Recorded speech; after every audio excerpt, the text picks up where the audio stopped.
जगे सदजमसदजेयं श्रीसहायं भजेयम् अञ्जनासूनुसान्निध्यात् विजयेन विराजितम् अजितप्रीतिजनकं भजेऽहं विजयध्वजं तपस्वाध्याय शुश्रूषा कृष्णपूजारतं मुनिं विश्वेशमिष्टदं वन्दे परिम्राट् चक्रवर्तिनं श्रीगुरुभ्यो नमः।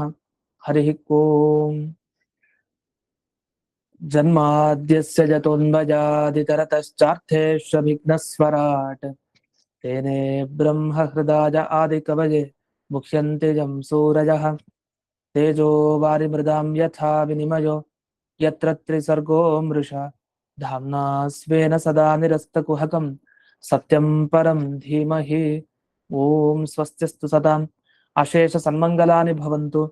सम्यक् श्लोकैकश्रवणपठनमात्रेण वक्तुश्च श्रोतॄणां निखिलकलिकृतकल्मष अपनोदनपटुतरे श्रीमद्भागवते महापुराणे तृतीयस्कन्धे दशमाध्याये अद्य कथानुवादे सति किंचित् पूर्वकथानुवादः। ಇದುವರೆಗೆ 5ನೇ ಶ್ಲೋಕದ ವಿವರಣೆ ಆಗ್ತಾ ಇತ್ತು. ಅದರಲ್ಲಿ ಒಂದು ಶಬ್ದ ಚರಣಾಂಬುಜ ಕೋಶಗಂಧಂ, ಭಗವಂತನ ಪಾದ ಅದು ಕಮಲದ ಥರ ಅಂತ ನಮ್ಗೆ ಗೊತ್ತಿದೆ. ಸಾಮಾನ್ಯ ಎಲ್ಲ ಕಡೆನೂ ಹಾಗೆ ವರ್ಣಿಸ್ತಾರೆ. ಕಮಲ ಅಂದ್ರೆ ಭಗವಂತನ ಪಾದ. ಕಮಲದಲ್ಲಿ ಪರಿಮಳ ಇದೆ, ಒಳ್ಳೆ ವಾಸನೆ ಬರ್ತಾ ಇದೆ. ಹಾಗೆ ಭಗವಂತನ ಪಾದ ಕಮಲದಿಂದಲೂ ಒಂದು ಸುಗಂಧ ಬರ್ತಾ ಇದೆ. ಆ ಸುಗಂಧವನ್ನ ಕಿವಿಯಿಂದ ಮೂಸಿ ನೋಡ್ಬೇಕು, ಕಿವಿಯಿಂದ ಸ್ವೀಕಾರ ಮಾಡ್ಬೇಕು ಅಂತ ಇದೆ. ಸುಗಂಧನ ಯಾರು ಕಿವಿಯಿಂದ ಸ್ವೀಕಾರ ಮಾಡಲ್ಲ. ಸುಗಂಧ ಸ್ವೀಕಾರ ಮಾಡ್ಲಿಕ್ಕೆ ಬೇಕಾಗಿದ್ದು ಘ್ರಾಣೇಂದ್ರಿಯ. ಹಾಗಾದ್ರೆ ಕಿವಿಯಿಂದ ಗಂಧ ತಗೊಳ್ಳೋದು ಹೇಗೆ ಅಂತ ಒಂದು ಪ್ರಶ್ನೆ ಮೇಲ್ನೋಟಕ್ಕೆ. ಭಾಗವತದ ಈ ಪದ್ಯದಲ್ಲಿ ಸ್ಪಷ್ಟ ಏನ್ ಹೇಳಿದರೆ, ಕರ್ಣ ವಿವರೈಹಿ ಅಂತ ಇದೆ. ಕರ್ಣ ವಿವರ, ವಿವರ ಅಂದ್ರೆ ಸುತ್ತಲೂ ರಂಧ್ರ ಏನಿದೆ ಅದನ್ನ ಕರ್ಣ ವಿವರ ಅಂತ ಕರೀತಾರೆ. ಆ ಕರ್ಣ ವಿವರದಿಂದ ಜಿಘ್ರಂತೆ, ಅದರ ಸುಗಂಧ ಏನಿದೆ ಅದನ್ನ ಗ್ರಹಿಸ್ತಾ ಇದ್ದಾರೆ ಅಂತ ಇಷ್ಟು ಬಂದು. ಅದನ್ನ ಕಿವಿಗೂ ಗಂಧಕ್ಕೂ ಸಂಬಂಧ ಇಲ್ಲ, ಮೂಗಿಗೂ ಗಂಧಕ್ಕೂ ಸಂಬಂಧ ಇದೆ. ಅದನ್ನ ಹೇಗೆ ಹೇಳಿದ್ರು ಅಂತ ಪ್ರಶ್ನೆ. ಇದಕ್ಕೆ ಉತ್ತರ ಕೊಡ್ಲಿಕ್ಕೆ ವಲ್ಲಭಾಚಾರ್ಯರು ತಾವು ತಮ್ಮ ವ್ಯಾಖ್ಯಾನದಲ್ಲಿ ಏನ್ ಮಾಡ್ತಾರೆ ಅಂದ್ರೆ, ಇದು ಸರಿಯಿಲ್ಲ ವ್ಯಾಖ್ಯಾನ, ಇದೆಲ್ಲ ಮುಂದೆ ಖಂಡನೆ ಮಾಡ್ತಾರೆ. ಆದ್ರೆ ಅವ್ರು ಹೇಗೆ ಹೇಳಿದ್ರು ಅಂತ ಹೇಳ್ತಾ ಇದ್ದೀನಿ. ಗಂಧ ಅನ್ನೋ ಶಬ್ದಕ್ಕೆ ಈ ನಾವು ತಿಳ್ಕೊಂಡಿರೋ ಗಂಧ ಅಂತ ಅರ್ಥ ಅಲ್ಲ. ಹೂವಿನಲ್ಲಿ ಇರತ್ತಲ್ಲ ಸುಗಂಧ, ಅದಲ್ಲ. ಪರಿಮಳ ಅಲ್ಲ.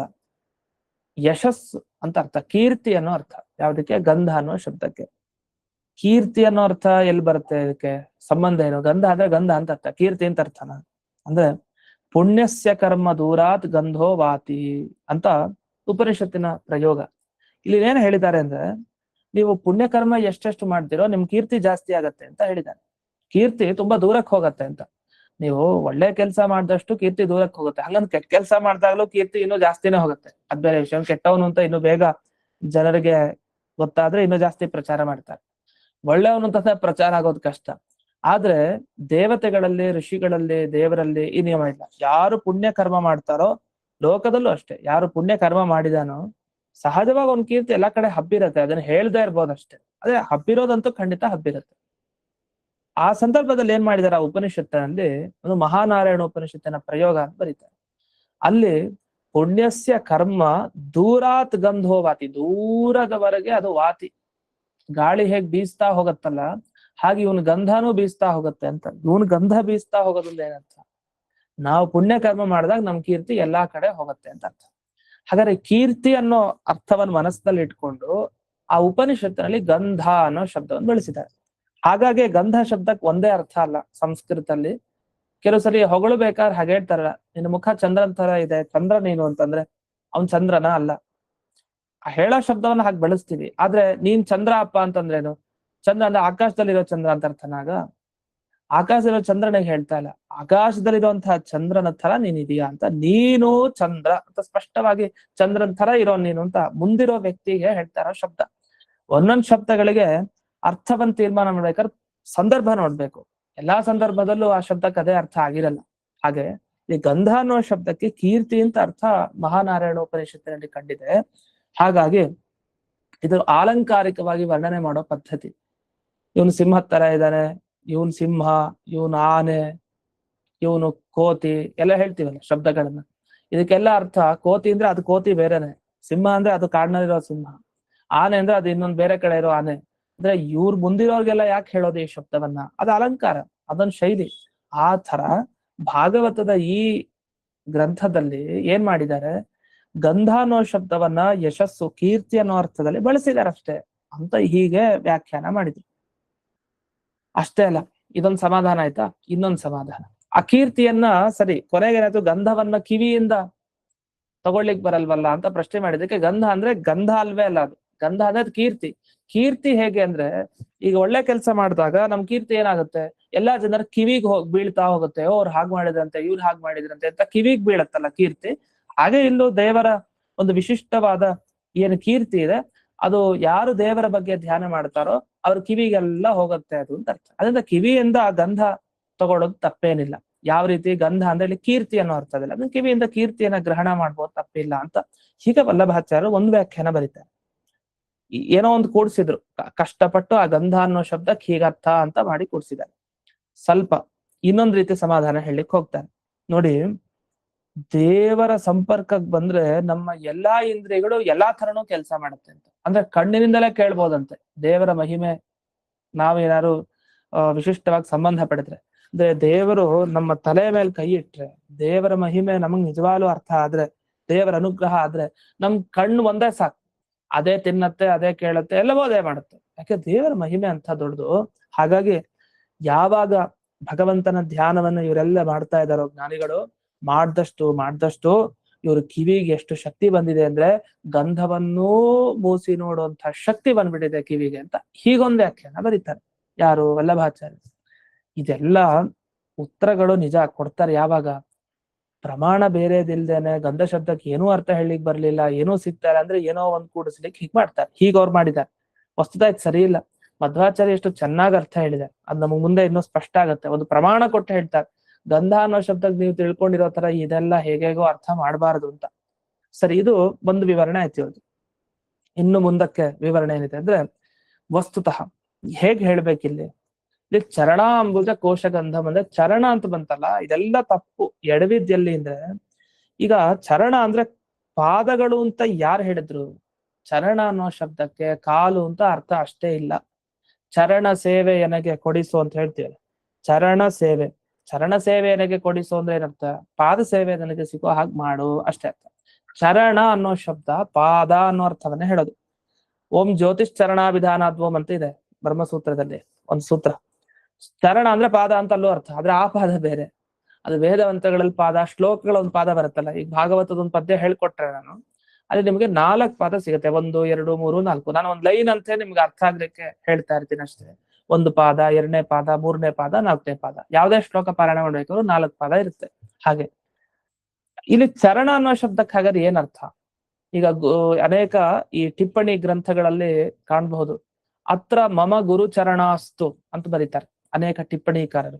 ನನ್ನ ಗುರುಗಳಾದರೂ ಹೀಗೆ ಹೇಳ್ತಾರೆ, ನನ್ನ ಗುರು ಚರಣಾಸ್ತು ಅಂತ ಚರಣ ಅಂತ ಬಳಸ್ತಾರೆ. ಅಲ್ಲಿ ನನ್ನ ಗುರುಗಳ ಪಾದಗಳಾದರೂ ಹೀಗೆ ಹೇಳುತ್ತೆ ಅಂತ ಅರ್ಥನ? ಹಾಗಲ್ಲ. ಚರಣ ಅನ್ನೋ ಶಬ್ದಕ್ಕೆ ಪೂಜ್ಯರು, ಉತ್ತಮರ ಸ್ವರೂಪವನ್ನ ಹಾಗೆ ಬಾಯಿ ಹೇಳ್ಬಾರ್ದು. ಬಾಯಿನಲ್ಲಿ ನನ್ನ ಗುರುಗಳು ಹೇಳ್ತಾರೆ ಅಂತ ಹೇಳ್ಬಾರ್ದು, ನನ್ನ ಗುರು ಚರಣರ್ ಹೇಳ್ತಾರೆ ಅಂತ ಗೌರವ. ಶ್ರೀಪಾದರು ಹೀಗೆ ಹೇಳ್ತಾರೆ, ಅದು ಗೌರವ ಸೂಚಕ. ಅಲ್ಲಿ ಪಾದ ಅಂದ್ರೆ ಪಾದ ಅಲ್ಲ, ಹಾಗೆ ಚರಣ ಅಂದ್ರೆ ಚರಣ ಅಲ್ಲ, ಅವ್ರ ಸ್ವರೂಪ. ಅದಕ್ಕೋಸ್ಕರನೇ ಈ ಪಿತೃ ರೂಪರಿಗೆ ತೀರ್ಥ ರೂಪರು ಅಂತ ಕರೆಯೋದಿದೆ. ತೀರ್ಥ ರೂಪ ಅಂದ್ರೆ ಅವರೇ ತೀರ್ಥನ? ಯಾವ ತೀರ್ಥ ಅವರು? ಗಂಗಾ ತೀರ್ಥನ, ಯಮುನಾನ, ಏನು ಯಾವ ತೀರ್ಥ ರೂಪ? ತೀರ್ಥ ರೂಪರು ಅನ್ನೋ ಶಬ್ದಕ್ಕೆ ಗೌರವ ಸೂಚಕ ಆ ಶಬ್ದ. ಆ ತೀರ್ಥ ಅನ್ನೋದು ಇನ್ಯಾವ ತೀರ್ಥನೂ ಹೇಳ್ತಾ ಇಲ್ಲ, ಪವಿತ್ರ ಅನ್ನೋ ಅರ್ಥವನ್ನು ತಗೊಳ್ಬೇಕು. ಅದೇ ತರ ಇಲ್ಲಿ ಪಿತೃಚರಣರು ಅಂತಾನೂ ಕರೆಯೋದಿದೆ. ಮಾತೃಚರಣ, ಪಿತೃಚರಣ ಎಲ್ಲ ಗೌರವ, ಅವರ ಸ್ವರೂಪವನ್ನ ಹೇಳ್ಬೇಕಾದ್ರೆ ಇಂಥ ಶಬ್ದವನ್ನ ಹೇಳೋದು ಪದ್ಧತಿ. ಇದು ಗುರುಗಳಲ್ಲೇ ಹೀಗೆ, ತಂದೆ ತಾಯಿಗಳಲ್ಲೇ ಹೀಗೆ ಅಂದ ಮೇಲೆ ದೇವರಲ್ಲಿ ಚರಣ ಅನ್ನೋ ಶಬ್ದವನ್ನು ಬಳಸಲ್ವಾ? ಖಂಡಿತ ಬಳಸ್ತೀವಿ. ಹಾಗಾದ್ರೆ ದೇವರ ಚರಣ ಅಂದ್ರೆ ದೇವರ ಸ್ವರೂಪ.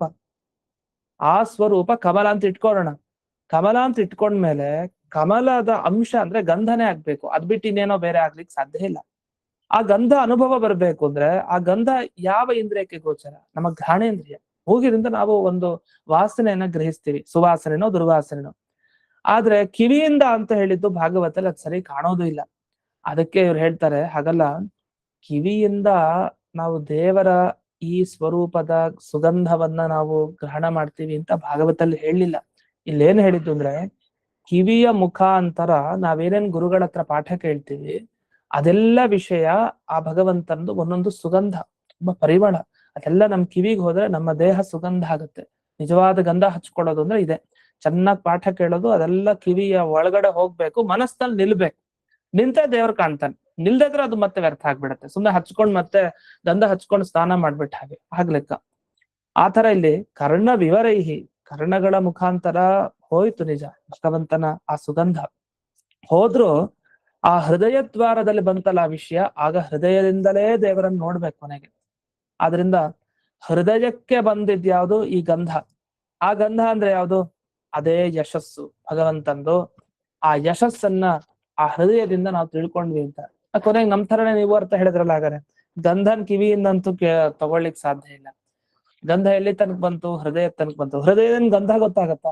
ಗೊತ್ತಾಗಲ್ಲ ಅಲ್ಲ. ಹೃದಯ ಎಲ್ಲದಕ್ಕೂ ಕಾರಣ. ಹೃದಯ ಇಲ್ಲದೆ ಹೋದ್ರೆ, ಈಗೆಲ್ಲೋ ಮನಸ್ಸನ್ನ ಇಟ್ರೆ ನಾವು ಕಣ್ಣಿನ ನೋಡ್ತಾ ಇದ್ರು ಮುಂದಿರೋ ವಸ್ತು ಕಾಣಿಸಲ್ಲ. ಕಣ್ಣು ನೋಡ್ತಾ ಇದೀವಿ ಚೆನ್ನಾಗಿ, ಅದೇ ನಮ್ಮ ಮನಸ್ಸು ಬೇರೆ ಕಡೆ ಇತ್ತು. ಅದನ್ನ ಮುಂದೆ ಹೋದ್ರು ಅವರೇ ಹೋದ್ರ ಅಂತಾನು ನಮ್ಗೆ ಗೊತ್ತಾಗಲ್ಲ. ಕೇಳಿದ್ರು ನಾವ್ ನೋಡ್ಲಿಲ್ಲ ಅಂತ ಹೇಳ್ತೀವಿ. ಆತರ ಮನಸ್ಸು ಬಹಳ ಮುಖ್ಯ. ಯಾವ್ದಕ್ಕೆ? ಯಾವುದೇ ಒಂದು ವಸ್ತುವಿನ ಜ್ಞಾನ ಬರ್ಲಿಕ್ಕೆ. ಹಾಗೆ ಗಂಧದ ಜ್ಞಾನ ಬರ್ಲಿಕ್ಕೂ ಮನಸ್ಸು ಬೇಕು. ಅದ್ ಮನಸ್ಸಿನ ಗಂಧ ಜ್ಞಾನ ಬರುತ್ತಲ್ವಾ ಅಂದ್ರೆ, ಹೌದು. ಇಲ್ಲಿ ಗಂಧ ಅನ್ನೋ ಶಬ್ದಕ್ಕೆ ಏನ್ ಅರ್ಥ ನಿಜವಾಗಿದ್ರೆ, ದೇವರ ಮಹಿಮೆ ಕೇಳ್ತಾ ಕೇಳ್ತಾ ಕಿವಿಯಿಂದ ದೇವರ ಒಂದು ರೂಪದಲ್ಲಿ ನಮ್ಮ ಹೃದಯಕ್ಕೆ ಬರ್ತಾನೆ ಅಂತ ಅರ್ಥ. ಆ ಹೃದಯದಲ್ಲಿ ಬಂದಾಗ ಒಂದು ದೇವರ ರೂಪ ಕಾಣಿಸತ್ತಲ್ಲ, ಅದಕ್ಕೆ ಗಂಧ ಅಂತ ಅರ್ಥ. ಇಷ್ಟು ಒಳ್ಳೆ ಅರ್ಥ ಇದೆ. ಈ ಎಲ್ಲ ಅರ್ಥ ಬಿಟ್ಟು ಸುಮ್ನೆ ದೇವರ ಕೀರ್ತಿ ಅಂತೆ, ಆ ಕೀರ್ತಿ ಕಿವಿಯಿಂದ ಬಂತಂತೆ, ಮತ್ತೆ ಹೃದಯದಲ್ಲಿ ಆ ಕೀರ್ತಿನ ಹೇಗ್ ನೋಡೋದು? ಕೀರ್ತಿನ ನೋಡ್ಲಿಕ್ ಬರತ್ತಾ? ಕೀರ್ತಿನ ಕಿವಿನ ಕೇಳ್ಲಿಕ್ ಬರತ್ತಷ್ಟೇ, ಹೃದಯದಿಂದ ಅನುಭವಿಸ್ಲಿಕ್ ಬರಲ್ಲ ಕೀರ್ತಿಯನ್ನ. ಅದರಿಂದ ಈ ಅರ್ಥ ಮಾಡೋದೇ ಸರಿ ಇಲ್ಲ. ಅಷ್ಟೇ ಅಲ್ಲ, ಇಲ್ಲಿ ಹೇಳಿದ್ದೇನಂದ್ರೆ, ಗಂಧ ಅಂದ್ರೆ ದೇವರ ಒಂದು ಅಂಶ ನೋಡ್ತೀವಿ ನಾವು ಎಲ್ಲಿ? ನಮ್ಮ ಹೃದಯದಲ್ಲಿ. ಇಡೀ ದೇವ್ರು ನಮ್ಮ ಹೃದಯದಾಗ ಬರ್ಲಿಕ್ಕೆ ಸಾಧ್ಯನಾ? ನಮ್ಮ ಹೃದಯ ತುಂಬಾ ಚಿಕ್ಕದು. ಆ ಚಿಕ್ಕದ್ರಲ್ಲಿ ಭಗವಂತ ಒಂದು ಚಿಕ್ಕ ರೂಪ ತಗೊಂಡು ಬಂದು ನಮ್ಮ ಹೃದಯದಲ್ಲಿ ದರ್ಶನವನ್ನ ಕೊಡ್ತಾನೆ. ಆ ಹೃದಯದಲ್ಲಿರೋ ದೇವರನ್ನ ಜೀವ ತಾನು ನೋಡ್ತಾನೆ. ಹಾಗಾದ್ರೆ ಒಂದು ಪ್ರಶ್ನೆ, ಈಗ ಹೊರಗಡೆ ಇದ್ದಂತಹ ಪರಮಾತ್ಮನ ರೂಪ ಇದೆ, ದೊಡ್ಡ ರೂಪ, ಅದಕ್ಕೂ ನಿಮ್ಮ ಹೃದಯದ ಒಳಗಡೆ ಬಂದಿರುವಂತಹ ಆ ಚಿಕ್ಕ ರೂಪಕ್ಕೂ ವ್ಯತ್ಯಾಸ ಇಲ್ವಾ? ನೀವೇ ಹೇಳ್ತಾ ಇದ್ರಿ ಅದು ದೊಡ್ಡದು, ಇದು ಚಿಕ್ಕದು. ನೋಡಿ, ಆಕಾರಗಳ ವ್ಯತ್ಯಾಸ ಇದ್ದ ಕೂಡ್ಲೆ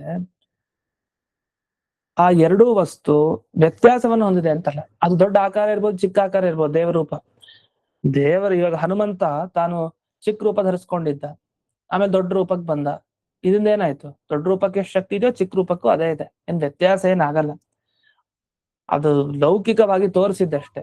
ಅದೇ ತರ ಇಲ್ಲಿ ಭಗವಂತ ತಾನು ತನ್ನ ರೂಪವನ್ನ ಹೃದಯದ ಒಳಗಡೆ ವ್ಯಕ್ತಗೊಳಿಸ್ಕೊಳ್ತಾನೆ ಚಿಕ್ಕ ರೂಪದಲ್ಲಿ. ಯಾಕಂದ್ರೆ ಅದ್ ಬೇಕಾಗಿಲ್ಲ ಅಂತ.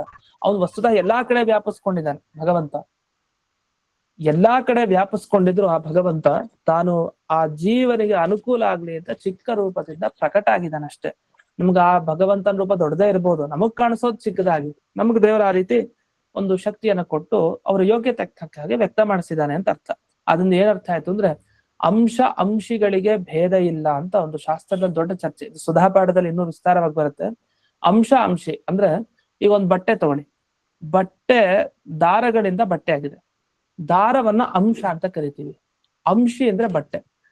ಸ್ವಲ್ಪ ಬಂದಿದೆ, ಉಪಮಾಧೀಕರಣದಲ್ಲೂ ಬಂದಿದೆ ಪಾಠದಲ್ಲಿ. ಇಲ್ಲಿ ದಾರಗಳು ಮತ್ತೆ ಈ ಬಟ್ಟೆ, ಅಂಶ ಅಂಶಿ. ಅಂಶ ಅಂದ್ರೆ ದಾರಗಳು, ಅಂಶಿ ಅಂದ್ರೆ ಬಟ್ಟೆ.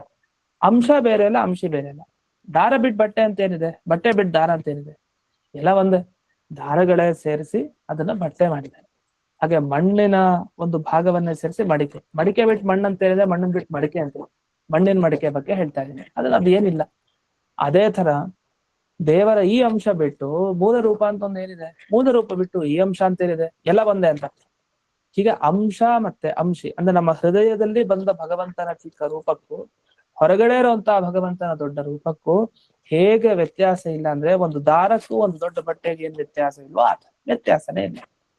ಹಾಗಾಗಿ ಇಷ್ಟೆಲ್ಲ ಅರ್ಥ ಇದ್ದಾಗ ಗಂಧ ಅನ್ನೋ ಶಬ್ದಕ್ಕೆ ದೇವರ ರೂಪ ಅಂತ ಅರ್ಥ ಮಾಡಿ. ಅದು ಎಲ್ಲಾ ಕಡೆ ಇರೋ ರೂಪ ಅಲ್ಲ, ಆಯಾಯ ಜೀವರ ಹೃದಯದಲ್ಲಿ ಏನು ವ್ಯಕ್ತವಾಗುತ್ತೆ, ಹೊರಗೆ ಕಾಣಿಸ್ತಾ ಇದೆ ಭಗವಂತನ ರೂಪ ಹೃದಯದಲ್ಲಿ, ಅಂಥ ರೂಪಕ್ಕೆ ಗಂಧ ಅಂತ ಕರೀತಾರೆ. ಆ ಗಂಧಕ್ಕೂ ಹೊರಗಡೆ ಇರುವಂತ ದೊಡ್ಡ ರೂಪಕ್ಕೂ ಇದು ಗಂಧ, ಅದು ಗಂಧವತ್, ಇದು ಚಿಕ್ಕದು ಅದು ದೊಡ್ಡದು ಅಂತ ಅರ್ಥ. ಗಂಧ ಉಳ್ಳದ್ದು ದೊಡ್ಡದು. ಹೇಗೆ ಹೂವಿರುತ್ತೆ, ಹೂವಿನಲ್ಲಿ ಪರಿಮಳ ಇದೆ, ಪರಿಮಳ ಬಹಳ ಚಿಕ್ಕದು, ಹೂ ದೊಡ್ಡದು. ಆ ತರ ದೊಡ್ಡ ರೂಪ ದೇವ್ರದ್ದು ಹೊರಗಡೆ ಇದೆ, ಚಿಕ್ಕ ರೂಪ ಒಳಗಡೆ ಇದೆ ನಮ್ಮ ಹೃದಯದಲ್ಲಿ. ಈ ಎರಡು ರೂಪಕ್ಕೂ ವ್ಯತ್ಯಾಸವನ್ನು ಹೇಳ್ಬಾರ್ದು ಅಂತ ಇಷ್ಟೆಲ್ಲ ಸುಮ್ನೆ ಹೇಳಿಲ್ಲ ಮಧ್ವಾಚಾರ್ಯ. ಇದನ್ನೇ ಹೇಳಿದ್ದು ಬ್ರಹ್ಮತರ್ಕದಲ್ಲಿ ವೇದವ್ಯಾಸರೇ ತಿಳಿಸಿದ್ದಾರೆ. ವೇದವ್ಯಾಸರ ಬ್ರಹ್ಮತರ್ಕ ಗ್ರಂಥಕ್ಕೆ ಅನುಗುಣವಾಗಿಯೇ ಈ ಭಾಗವತದ ಮಾತಿಗೆ ಅರ್ಥವನ್ನ ಮಾಡಿತ್ತು. ಅದನ್ನ ನೀವ್ ಹೇಳೋ ತರ ಯಶ್ ಕೀರ್ತಿ ಹಾಗೆ ಗಂಧ ಅಂದ್ರೆ ಆ ಶಕ್ತಿನೂ ಬಂದ್ಬಿಟ್ಟು ನಿಜವಾದ ಗಂಧನೇ ತಗೊಳ್ಬೇಕಂತೆ, ಆ ಗಂಧ ತಗೊಳ್ಳೋಂತ ಗ್ರಹಿಸುವಂತ ಶಕ್ತಿ ಕಿವಿಗೆ ಬಂದ್ಬಿಡ್ತು, ಹೀಗೆಲ್ಲ ಬೇರೆ ಬೇರೆ ತರ ವ್ಯಾಖ್ಯಾನ ಮಾಡಿದ್ರು. ಯಾವುದು ಸರಿ ಇಲ್ಲ. ಯಾಕಂದ್ರೆ ವೇದವ್ಯಾಸರ ಇನ್ನೊಂದು ಗ್ರಂಥದಲ್ಲಿ ಹೀಗಿದ್ಮೇಲೆ ಅದಕ್ಕನುಗುಣವಾಗಿ ಭಾಗವತನೂ ಅವ್ರದೇ ಗ್ರಂಥ, ಅದಕ್ಕೂ ಹೀಗೆ ಅರ್ಥೈಸ್ಬೇಕು ಹೊರತು ಗಂಧ ಶಬ್ದಕ್ಕೆ ನಮ್ ಮನಸ್ಸು ಬಂದ ಹಾಗೆ ಏನೋ ಹೊಗಳಿಕ್ ಹಿಂಗ್ ಮಾಡಿದ್ದಾರೆ, ಅಲಂಕಾರವಾಗಿ ಹೇಳಿದ್ದಾರೆ ಅಂತ ವ್ಯಾಖ್ಯಾನ ಮಾಡೋದು ತಪ್ಪು ಅಂತ ಆಯ್ತು. ಹಾಗಾದ್ರೆ ಬ್ರಹ್ಮತರ್ಕದಲ್ಲಿರೋ ಶ್ಲೋಕ ಯಾವುದು ಅದನ್ನ ಮುಂದೆ ಕೊಟ್ಟಿದ್ದಾರೆ. ಹೃದಯ ವ್ಯಕ್ತಂತು ಯದ್ರೂಪಂ ಹರೇರ್ ಗಂಧ ಸಮುಚ್ಯತೆ. ಹೃದಯಲ್ಲಿ ಅಂದ್ರೆ ಅರ್ಥ ಹೃದಯದಲ್ಲಿ ಯಾವ ಭಗವಂತನ ರೂಪ ಕಾಣಿಸ್ತೋ ಅದಕ್ಕೆ ಗಂಧ ಅಂತ ಕರೀತಾರೆ. ಆ ಗಂಧ ಅಂದ್ರೆ ಹೃದಯದಲ್ಲಿ ಇರುವಂತಹ ಗಂಧಕ್ಕೂ ಗಂಧವತ್ ಆ ಗಂಧ ಇರೋ ಹೊರಗಿನ ಮೂಲ ರೂಪಕ್ಕೂ ಯಸ್ಮಾತ್ ನ ಭೇದ ಇಲ್ಲ, ವ್ಯತ್ಯಾಸ ಇಲ್ಲ. ಎರಡಕ್ಕೂ ಒಂದೇ ಶಕ್ತಿ, ಒಂದೇ ಜ್ಞಾನ, ಒಂದೇ ಆನಂದ, ಯಾವ ವ್ಯತ್ಯಾಸನೂ ಇಲ್ಲ. ಇಷ್ಟೆಲ್ಲ ಹೇಳಿ ಮುಂದೆ ಇನ್ನೊಂದು ವಿಷಯಕ್ಕೆ ಬರ್ತಾರೆ. ಈಗ ಇಲ್ಲೆಲ್ಲ ಚರಣ ಪಾದ ಅಂತ ಶಬ್ದ ಬಂತು. ಪಾದ ಅಂದ್ರೆ ಕೆಲವ್ರ ಪ್ರಕಾರ ದೇವರ ಇಡೀ ದೇಹ ಅಂತ, ಇಡೀ ಸ್ವರೂಪ, ದೊಡ್ಡವರ ಇಡೀ ಸ್ವರೂಪಕ್ಕೆ ಪಾದ ಅಂತ ಕರೀತಾರೆ.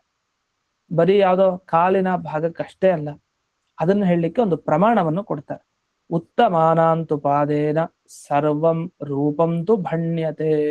ಇಲ್ಲಿ ಉತ್ತಮಾನಾಂತು ಪಾದೇನ ಅಂತ ಏನಿದೆ, ಈ ಸಾಮಾನ್ಯವಾಗಿ ಪಾದ ಅನ್ನೋದು ಅಲ್ಲಿವರೆಗೂ ಸರಿ ಇರುತ್ತೆ. ಮುಂದೆ ಸರ್ವಂ ರೂಪಂತು ಭಣ್ಯತೆ ಅಂತ ಈ ಅರ್ಧ ಶ್ಲೋಕ ಪಾಠ ಏನು ಸಿಗುತ್ತೆ, ಅಥವಾ ಪೂರ್ತಿ ಉತ್ತಮಾನಾಂತು ಪಾದೇನ ಸರ್ವಂ ರೂಪಂತು ಭಣ್ಯತೆ ಅಂತಾನೆ ಒಂದು ಅರ್ಧ ಶ್ಲೋಕ. ಈ ಅರ್ಧ ಶ್ಲೋಕ ಪಾಠ ಏನಿದೆ ಇದು ಕೆಲವು ಕಡೆ ಇದೆ ಅಂತ ಹೇಳ್ತಾರೆ. ವಸ್ತುತಃ ಈ ತರ ನಮಗೆ ಸಿಗಲ್ಲ. ಹೇಗೆ ಬರುತ್ತೆ ಈ ಮಾತು ಅಂದ್ರೆ, ಉತ್ತಮಾನಾಂ ಸ್ವರೂಪಂತೂ ಪಾದ ಶಬ್ದೇನ ಭಣ್ಯತೆ ಅಂತಾನೆ ಪ್ರಸಿದ್ಧ. ಹೀಗೆ ಹೇಳೋದೆಲ್ರು ಅಂದ್ರೆ ಉತ್ತಮರು ಅಂದ್ರೆ ದೊಡ್ಡವರ ಬಗ್ಗೆ ಹೇಳ್ಬೇಕಾದ್ರೆ ಪಾದ ಅನ್ನೋ ಶಬ್ದ ಸೇರಿಸಿ ಹೇಳ್ತಾರೆ ಅಂತ ಈ ಶಬ್ದಕ್ಕರ್ಥ. ಶ್ರೀಪಾದಂಗಳವರು ಅದೆಲ್ಲ ಇದೇ ಅರ್ಥದಲ್ಲಿ ಈ ಮಾತನ್ನ ಇಟ್ಕೊಂಡು. ಅಲ್ಲಿ ಎಲ್ಲಿ ಬರುತ್ತೆ ಈ ವಿಷಯ ಅಂದ್ರೆ ಸುಧಾ ಪಾಠದಲ್ಲೇ ಬರುತ್ತೆ. ಎಲ್ಲಿಂದ 2ನೇ ಅಧ್ಯಾಯ ಪಾಠಕ್ಕೆ ಬಂದಾಗ ನಿಮಗೆ ಸಿಗುತ್ತೆ. ಅಲ್ಲಿ 2ನೇ ಅಧ್ಯಾಯದ ಮೊದಲನೇ ಶ್ಲೋಕ ಜಯತೀರ್ಥರು ಬರೀತಾರೆ. ಯತ್ಪದಂ ವೇದ ಸಂವೇದ್ಯಂ ಕಟಾಕ್ಷೇಣಾಪಿ ವೀಕ್ಷಿತುಂ ನಕ್ಷಮಂತೆ ವಿಮತಯ ತಮುಪಾಸೆ ಶ್ರೇಯಃಪತೆ ಅಂತ. ಇದು 2ನೇ ಅಧ್ಯಾಯದ ಮಂಗಳ ಶ್ಲೋಕ ಜಯತೀರ್ಥರು ಬರೆಯೋದು. ಪ್ರತಿ ಅಧ್ಯಾಯಕ್ಕೂ ಇದೆ. 3ನೇ ಅಧ್ಯಾಯಕ್ಕೆ ನಾವು ಹೇಳ್ತಾ ಇದ್ದೀವಿ ಯದೀಯ ಚರಣಾಂಬೋಜ ಛಾಯಾಮಾಶ್ರಿತ್ಯ ಅಂತ ಹೇಳ್ತೀವಿ ಪ್ರತಿನಿತ್ಯ. ಇದು ಯತ್ ಪದಂ ವೇದ ಸಂವೇದ್ಯಂ. ಅಲ್ಲಿ ವೇದ ಸಂವೇದ್ಯಂ ಯತ್ ಪದಂ ಅಂತ ಹೇಳಿದ್ದಾರೆ. ಅಲ್ಲಿ ಟಿಪ್ಪಣಿಕಾರರೆಲ್ಲ ವ್ಯಾಖ್ಯಾನ ಮಾಡ್ತಾರೆ. ವೇದದಿಂದ ತಿಳಿಯುವಂತಹ ಭಗವಂತನ ಪಾದ ಏನಿದೆಯಲ್ಲ ಅದನ್ನ ನಾವು ಧ್ಯಾನ ಮಾಡ್ತೀವಿ ಅಂತ ಹೀಗಿದೆ ವಿಷಯ. ವೇದದಿಂದ ತಿಳಿಯೋ ದೇವ್ರ ಪಾದ ಅಷ್ಟೇನಾ? ಅಲ್ಲ. ಯತ್ ಪದಂ, ಪದ ಅಂದ್ರೆ ಅಲ್ಲಿ ಭಗವಂತನ ಸ್ವರೂಪ ಅಂತ ಅರ್ಥ. ಪಾದ ಅಂದ್ರೆ ಬರೀ ಕಾಲು ಅಂತ ಅರ್ಥ ಅಲ್ಲ ಅಂತ ಅಲ್ಲಿ ವ್ಯಾಖ್ಯಾನ ಮಾಡಿದ್ದಾರೆ. ಆ ಸಂದರ್ಭದಲ್ಲ ಈ ಶ್ಲೋಕನೆಲ್ಲ ಉದಾಹರಿಸಿದ್ದಾರೆ. ಉತ್ತಮಾನಂ ಸ್ವರೂಪಂತೂ ಪಾದ ಶಬ್ದೇನ ಭಣ್ಯತೆ, ಅದು ಪದಾನು ಆಗುತ್ತೆ, ಹೀಗೆಲ್ಲ ವಿವರಣೆ ಮಾಡಿದ್ದಾರೆ. ಆದ್ರೆ ಈ ಪಾಠ ಸ್ವಲ್ಪ ವ್ಯತ್ಯಾಸವಾಗೂ ಇದೆ ಅಂತ ಹೇಳ್ತಾರೆ. ಅದು ಹೇಗೆ? ಉತ್ತಮಾನಂತು ಪಾದೇನ ಸರ್ವಂ ರೂಪಂತು ಭಣ್ಯತೆ. ಉತ್ತಮರ ಪಾದ ಅಂತ ಬಂದ್ರೆ ಅದು ಇಡೀ ಅವರ ಸ್ವರೂಪವನ್ನೇ ಹೇಳುತ್ತೆ ಅಂತ. ಹೀಗೆ ಸ್ವಲ್ಪ ಶ್ಲೋಕ ಚೇಂಜ್ ಇದೆ. ಇಲ್ಲಿ ಈ ಪಾಠ ಇದೆಯಲ್ಲ, ಈ ತರ ಶ್ಲೋಕ ವ್ಯತ್ಯಾಸ ಇದೆಯಲ್ಲ, ಇದು ಎಲ್ಲಿದೆ ಅಂದ್ರೆ ಠಲಾರಿ ನಾರಾಯಣಾಚಾರ್ಯರ ಪ್ರಬೋಧಿನಿ ಟೀಕೆಯಲ್ಲಿದೆ ಅಂತ ಇಲ್ಲಿ ಬರ್ತಿದ್ದಾರೆ. ಅವ್ರ ವ್ಯಾಖ್ಯಾನನೂ ಇದೆ. ಛಲಾರಿಯ ಟಿಪ್ಪಣಿ ಈ ಭಾಗವತದ ಈ ಭಾಗಕ್ಕೆ ಸಿಗತ್ತೆ. ಅದು ಪ್ರಿಂಟು ಕೂಡ ಆಗಿದೆ, ಅದನ್ನು ಗಮನಿಸಬಹುದು. ಅಲ್ಲಿ ಬರುವಂತಹ ವಿಷಯ ಈ ಪಾಠವನ್ನು ತಗೊಂಡಿದ್ದಾರೆ. ಸಾಮಾನ್ಯವಾಗಿ ಟಿಪ್ಪಣಿಗಳಲ್ಲಿ ನಾವು ವಿಜಯಧ್ವಜ ತೀರ್ಥರ ಟಿಪ್ಪಣಿಯನ್ನು ನೋಡಿದಾಗ ಹೆಚ್ಚು ಕಡಿಮೆ ಎಲ್ಲ ವಿಷಯ ಬಂದಿರುತ್ತೆ. ಕೆಲವು ಒಂದು ವಿಭಿನ್ನವಾದ ಕ್ರಮವನ್ನು ಅನುಸರಿಸಿಕೊಂಡು ಯಾದುಪತ್ಯದಲ್ಲಿ ಕೆಲವು ಕಡೆ ಸಿಗುತ್ತೆ, ಮತ್ತೆ ದುರ್ಘಟ ಭಾವ ಪ್ರಕಾಶಿಕದಲ್ಲಿ, ಹಾಗೆ ಛಲಾರಿಯ ಟಿಪ್ಪಣಿಯಲ್ಲೂ ಈ ಭಾಗವನ್ನು ಮಾತ್ರ ಎಕ್ಸ್ಟ್ರಾ ಅಂದ್ರೆ ಬೇರೆ ತರ ಆ ಶ್ಲೋಕವನ್ನ ಗ್ರಹಿಸಿದ್ದಾರೆ. ಇಲ್ಲೇನ್ ಮಾಡಿದ್ದಾರೆ? ಪಾದ ಅಂದ್ರೆ ಪಾದ ಶಬ್ದದಿಂದ ಅಂತ ಅರ್ಥ ಮಾಡಿದ್ದಾರೆ. ಪಾದ ಅನ್ನೋ ಶಬ್ದದಿಂದ ಹೀಗೆ ಎಲ್ಲ ಯಾರ ಬಗ್ಗೆ ನಾವು ಪಾದ ಅಂತ ಹೇಳ್ತೀವಿ, ಶ್ರೀಪಾದರಿಗೆ ನಮಸ್ಕಾರ ಅಂದ್ರೆ ನಿಮ್ಮ ಇಡೀ ಸ್ವರೂಪಕ್ಕೆ ನಮಸ್ಕಾರ ಅಂತ ಅರ್ಥ, ಅವ್ರ ಪಾದಕ್ಕಲ್ಲ ಆ ತರ. ಆದ್ರೆ ಯಾದುಪತ್ಯದಲ್ಲಿ ಏನ್ ಮಾಡಿದ್ದಾರೆ? ಈ ಶಬ್ದ, ಈ ಶ್ಲೋಕ ಪಾಠ ಏನ್ ಸಿಗುತ್ತೆ ಇದನ್ನ ವಸ್ತುತಃ ಮಧ್ವಾಚಾರ್ಯರ ವಾಕ್ಯ ಅಂತ ತಗೊಂಡಿದ್ದಾರೆ. ಆದ್ರೆ ಇವ್ರು ವಾಕ್ಯ ಅಂತ ತಗೊಳ್ಳಲ್ಲ, ಮಧ್ವಾಚಾರ್ಯ ಹೇಳಿದ್ದು ಅಂತ ತಗೊಂಡಿಲ್ಲ, ಹೊರತು ಅವರು ಯಥಾ ಪ್ರಕಾರವಾಗಿ ಉತ್ತಮಾನಾಂ ಸ್ವರೂಪ ಅಂತೂ ಪಾದಶಬ್ದೇನ ಭಣ್ಯತೆ ಅಂತಾನೆ ಹೇಳ್ತಾರೆ ಅಂತ ಇಷ್ಟು ಇದರ ಬಗ್ಗೆ ಇರುವಂತಹ ಒಂದು ವಿವರಣೆ. ಇದಾದ್ಮೇಲೆ ಈ ದುರ್ಘಟ ಭಾವ ಪ್ರಕಾಶಿಕ ಅನ್ನೋ ಟಿಪ್ಪಣಿಯಲ್ಲಿ ಇದೇ ತರ ವಿಷಯಗಳೇ ಇದೆ, ಅದರಿಂದ ಹೆಚ್ಚು ಅದ್ರಲ್ಲಿ ಹೇಳೋ ಅವಶ್ಯಕತೆ ಇಲ್ಲ.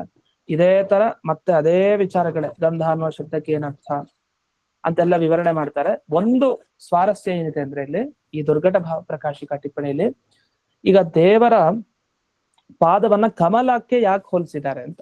ಅವ್ರ ಪಾದ ಅಂದ್ರೆ ಸ್ವರೂಪ ಎಲ್ಲಿ, ದೇವರ ಸ್ವರೂಪ, ಆದ್ರೆ ಸ್ವರೂಪನ ಕಮಲಕ್ಕೆ ಯಾಕೆ ಹೋಲಿಸ್ಬೇಕು ಅಂತ ಪ್ರಶ್ನೆ. ಅದಕ್ಕೇನು ಉತ್ತರ ಕೊಡ್ತಾರೆ ಇವರು ಅಂದ್ರೆ, ಈಗ ಕಮಲ ಎಲ್ಲಿರುತ್ತೆ, ನೀರ್ನಲ್ಲಿ ಇರುತ್ತೆ ಕಮಲ. ಆ ನೀರ್ನಲ್ಲಿರೋ ಕಮಲ ಏನಿದೆಯಲ್ಲ, ಆ ತರ ಭಗವಂತನು ನೀರ್ನಲ್ಲಿದ್ದಾನೆ. ಈಗ ಪ್ರಳಯೋದಕದಲ್ಲಿ ಇರೋನು, ಪ್ರಳಯ ಜಲದಲ್ಲಿ ನಿಂತು ದೇವರ ದರ್ಶನವನ್ನ ಪಡಿತಾ ಇದ್ದಾರೆ ಬ್ರಹ್ಮದೇವರು. ನೀರ್ನಲ್ಲಿರೋದ್ರಿಂದ ಅವನ ಸ್ವರೂಪನೇ ಕಮಲ ಅಂತ ಹೇಳಿ ಆ ಅಂಬುಜ ಕೋಶ ಅಂತ ಅವನ ಸ್ವರೂಪ ನೋಡ್ಕೊಂಡು ಹೇಳ್ತಾ ಇದ್ದಾರೆ. ಅಂದ್ರೆ ಇದು ಸರಿಯಾಗಿದೆ, ಕಮಲದ ಹೋಲಿಕೆ ಇದೆ ಭಗವಂತನ ಪೂರ್ತಿ ಅಂತ ಈ ಅಂಶವನ್ನ ಇವರು ಉಲ್ಲೇಖ ಮಾಡ್ತಾ, ಉದಕ ಅಂತಸ್ಥತ್ವ ಸಾಮ್ಯ, ನೀರಿನ ಒಳಗಡೆ ಹೇಗೆ ಅಂಬುಜ ಕೋಶ ಕಮಲ ಏನಿರುತ್ತೋ ಅದೇ ತರ ಇವನು ಉದಕದ ಅಂದ್ರೆ ನೀರಿನ ಒಳಗಡೆ ಇರೋದ್ರಿಂದ ಹೋಲಿಕೆ ಬಂತು, ಹಾಗಾಗಿ ಇವನನ್ನ ಕಮಲ ಅಂತ ಕರಿತಾ ಇದ್ದೀವಿ ಅಂತ ಅದರ ವಿವರಣೆಯನ್ನ ಕೊಟ್ಟಿದ್ದಾರೆ. ಇದು ಒಂದು ವಿಷಯ. ಇದು ಬಿಟ್ರೆ ಇನ್ನ ಮಿಕ್ಕಿದ ವಿಷಯ ಎಲ್ಲ ಸೇಮ್. ಅಂದ್ರೆ ಭಗವಂತನ ಒಂದು ರೂಪ ಹೃದಯದಲ್ಲಿ ತೋರುತ್ತೆ, ಅದು ದೇವರ ಒಂದು ಭಾಗ ಅಷ್ಟೇ. ಒಂದು ಭಾಗ ಅಂದ್ಮೇಲೆ ಅದು ದಾರದ ತರ, ದಾರ ಅಂದ್ಮೇಲೆ ದಾರಕ್ಕೂ ಬಟ್ಟೆಗೆ ಹೇಗ್ ಭೇದ ಇಲ್ವೋ ದೇವರಿಗೂ ಇದು ಅವನ ರೂಪಕ್ಕೂ ಭೇದ ಇಲ್ಲ ಅಂತ ಅದು ಮಾವಲಿ ವಿಷಯ. ಇದಾಯ್ತು. ಮುಂದೆ ವಿಜಯಧ್ವಜ ತೀರ್ಥರು ಮುಂದಿನ ಶ್ಲೋಕಕ್ಕೆ ವ್ಯಾಖ್ಯಾನ ಮಾಡ್ತಾರೆ. ಅಲ್ಲ, ನಮಗೆ ಭಗವಂತನನ್ನ ತಿಳ್ಕೊಳ್ಳಿಕ್ಕೆ ಸಾಧ್ಯ ಇಲ್ವೇ ಇಲ್ಲ ಅಂತ ಮತ್ತೆ ಪ್ರಶ್ನೆ. ಯಾಕೆ ಭಗವಂತನ ತಿಳ್ಕೊಳ್ಳಿಕ್ ಸಾಧ್ಯ ಇಲ್ಲ ಅಂದ್ರೆ, ಎಲ್ಲಿವರೆಗೂ ನಾವು ಸಂಸಾರದಲ್ಲಿ ಮುಳುಗಿರ್ತೀವಿ, ಲೌಕಿಕದಲ್ಲಿ ಇರ್ತೀವಿ. ಈ ಲೌಕಿಕದಲ್ಲಿ ಇದ್ದಾಗ ಅಂದ್ರೆ ಸಂಸಾರದಲ್ಲಿ ತುಂಬಾ ಆಸಕ್ತಿಯನ್ನ ಹೊಂದಿದಾಗ ದೇವ್ರು ಹೇಗೆ ನಮ್ಮ ಹತ್ರ ಬರ್ತಾನೆ, ನಮ್ಮ ಭಕ್ತಿ ಭಾಷೆಗೆ ದೇವ್ರು ಹೇಗ್ ಸಿಗ್ತಾನೆ, ಸಿಗ್ಲಿಕ್ಕೆ ಸಾಧ್ಯನಾ? ಅಧ್ಯಾತ್ಮ ಮಾರ್ಗಕ್ಕೆ ಬರ್ಲೇಬೇಕಲ್ಲ ಅಂತ ಸಾಮಾನ್ಯವಾಗಿ ಒಂದು ಪ್ರಶ್ನೆಯನ್ನ ಮಾಡ್ತಾರೆ. ಯಾಕಂದ್ರೆ ಭಕ್ತಿ ಪಾಶದಿಂದ ಭಕ್ತಿಯನ್ನೋ ಹಗ್ಗ ಹಾಕಿದ್ರೆ ಭಗವಂತ ತನ್ನ ಪಾದ ಕೊಡ್ತಾನೆ, ತನ್ನ ಸ್ವರೂಪನೇ ಕೊಟ್ಬಿಡ್ತಾನೆ ಕಟ್ ಹಾಕು ಅಂತ. ಆದ್ರೆ ಎಲ್ಲಿವರೆಗೂ ಇದ್ರಲ್ಲಿ ಆಸಕ್ತಿ ಇದೆ ಸಾಂಸಾರಿಕ ಜೀವನದಲ್ಲಿ, ಆ ಭಗವಂತ ಹೇಗೆ ಲೋಕದ ಜನರಿಗೆ ಸಿಗ್ಲಿಕ್ಕೆ ಸಾಧ್ಯ ಅಂತ ಒಂದು ಮನಸ್ಸಿನಲ್ಲಿ ಇಟ್ಕೊಂಡು ಬ್ರಹ್ಮದೇವರು ತಾವು ಸ್ತೋತ್ರವನ್ನ ಮುಂದುವರಿಸ್ತಾ ಇದ್ದಾರೆ. ಮುಂದಿನ ಶ್ಲೋಕ 6ನೇ ಶ್ಲೋಕ. ತಾವದ್ಭಯಂ ದ್ರವಿಣಗೇಹ ಸಹೃನ್ನಿಮಿತ್ತಂ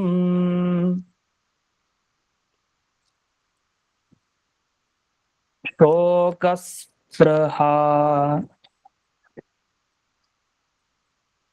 ಪರಿಭವೋ ವಿಪುಲಶ್ಚ ಲೋಭಃ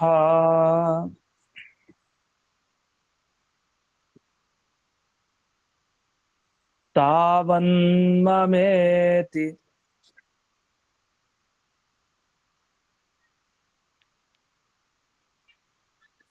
ಅಸದವಗ್ರಹ ಆರ್ತಿಮೂಲಂ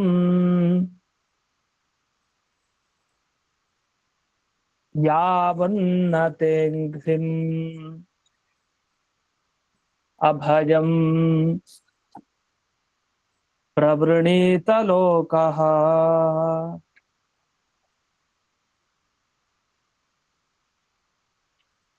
ಅಂದ್ರೆ ನಾವು ಪ್ರಶ್ನೆ ಮಾಡ್ಬೋದು, ಈಗ ದ್ರವಿಣ ಗೇಹ ಸಹೃನ್ ನಿಮಿತ್ತಂ, ಈಗ ಜನರಿಗೆ ದುಃಖ ಯಾಕೆ ಬರುತ್ತೆ, ಜನರಿಗೆ ಯಾಕೆ ಆಸೆ ಜಾಸ್ತಿ ಇರುತ್ತೆ, ಯಾಕೆ ತಿರಸ್ಕಾರ ಮಾಡ್ತಾರೆ, ಯಾಕೆ ಲೋಭತನ ಜಿಪುಣತನ ಯಾಕಿರುತ್ತೆ, ಅಷ್ಟೇ ಅಲ್ಲ ಯಾವಾಗ್ಲೂ ನಂದು ನಂದು ನನ್ನವರು ಅಂತ ಈ ಒಂದು ಅಭಿಮಾನ ಯಾವಾಗಲೂ ದುಃಖ ಕಾರಣ. ನಮ್ಗೆ ಈ ಅಭಿಮಾನ ಹೋಗ್ಬೇಕು, ಈ ಅತಿ ಆಸೆ ಹೋಗ್ಬೇಕು, ಅತಿಯಾದ ತಿರಸ್ಕಾರ ಭಾವನೆ ಬೇರೆಯವ್ರ ಬಗ್ಗೆ ಹೋಗ್ಬೇಕು, ಈ ದ್ವಿಗುಣತನ ಅತಿಯಾದದ್ದು ಹೋಗ್ಬೇಕು, ಈ ದುಃಖ ಹೋಗ್ಬೇಕು, ಭಯ ಹೋಗ್ಬೇಕು. ಇದೆಲ್ಲ ಹೋಗ್ಬೇಕು ಅಂದ್ರೆ ಸುತ್ತಲೂ ಮುತ್ತು ಎಲ್ಲಾರನ್ನೂ ಕಳ್ಕೊಳ್ಳಿ ಅಂತ ಅರ್ಥ. ಯಾಕಂದ್ರೆ ದುಡ್ಡಿದ್ದಾಗ ಸಹಜವಾಗಿ ಆಸೆ ಬರುತ್ತೆ, ಸಹಜವಾಗಿ ತಿರಸ್ಕಾರ ಭಾವನೂ ಬರುತ್ತೆ. ಜಾಸ್ತಿ ಇದ್ರೆ ಅಯ್ಯೋ ಒಂಥರ, ಜಾಸ್ತಿ ಆದಷ್ಟು ಅಮೃತನೂ ವಿಷ ಆಗ್ಬಿಡುತ್ತೆ ಆ ತರ. ಇನ್ನು ಜಿಪುಣತನ ಅದು ಕೂಡ ಯಾಕೆ ದುಡ್ಡಿನಿಂದಾಗಿ. ಇದು ಮನೆ ಇತ್ತ, ಮನೆಯಿಂದನೂ ಆಸೆ, ಭಯನೂ ಹೌದು. ದುಡ್ಡಿದ್ರೆ ಭಯನೂ ಬರುತ್ತೆ. ಜಾಸ್ತಿ ದುಡ್ಡಿದ್ದಾಗ ರಕ್ಷಣೆ ಮಾಡ್ಕೊಳ್ಳೋದು ಹೇಗೆ ಅಂತ. ಇನ್ನು ಸಹೃನ್ ನಿಮಿತ್ತಂ ಅಷ್ಟೇ ಅಲ್ಲ, ಸ್ನೇಹಿತರು ಮತ್ತೆ ಮನೆಯಲ್ಲಿರುವಂತಹ ಎಲ್ಲ ಹೆಂಡತಿ, ಗಂಡ, ಮಕ್ಕಳು ಎಲ್ಲರಿಂದಲೂ ಇದು ಆಗ್ತಾನೆ ಇರುತ್ತೆ. ಮತ್ತೆ ಇದನ್ನೆಲ್ಲ ಪರಿಹರಿಸ್ಕೊಳ್ಳೋದು ಯಾವಾಗ? ಅದಕ್ಕೆ ಇವರು ಹೇಳ್ತಾರೆ, ನೀವು ಎಲ್ಲಿವರೆಗೂ ಈ ಕೆಲಸ ಮಾಡಲು ಅಲ್ಲಿವರೆಗೂ ಈ ನಿಮಿತ್ತ ನಿಮ್ಗೆಲ್ಲ ಇದನ್ನ ಅನುಭವಿಸ್ತಾ ಇರ್ತೀವಿ ಅಂತ. ಮತ್ತೆ ಏನ್ ಮಾಡ್ಬೇಕು ಅದಕ್ಕೆ ಪರಿಹಾರ ಅಂದ್ರೆ, ಆ ಪರಿಹಾರವನ್ನ ಮೇಲಿನ ಭಾಗದಲ್ಲಿ ತಿಳಿಸಿದ್ದಾರೆ ಈ ಭಾಗವತ ಪದ್ಯದಲ್ಲಿ. ಅದೇನು ಅಂತ ಮುಂದಿನ ಪಾಠದಲ್ಲಿ ನೋಡೋಣ. ಮುಂದಿನ ಪಾಠವನ್ನ ಸ್ಮೃತಿರುವಂತರ್ಗತ ವ್ಯಾಸತೀರ್ಥ ಗುರುವಂತರ್ಗತ ಭಾರತೀಯ ಮುಕ್ತ ಪ್ರಾಣಾಂತರ್ಗತ ಶ್ರೀಮನ್ ಮೂಲ ಗೋಪಾಲಕೃಷ್ಣಗೆ ಅರ್ಪಣೆಯನ್ನು ಮಾಡ್ತೀನಿ.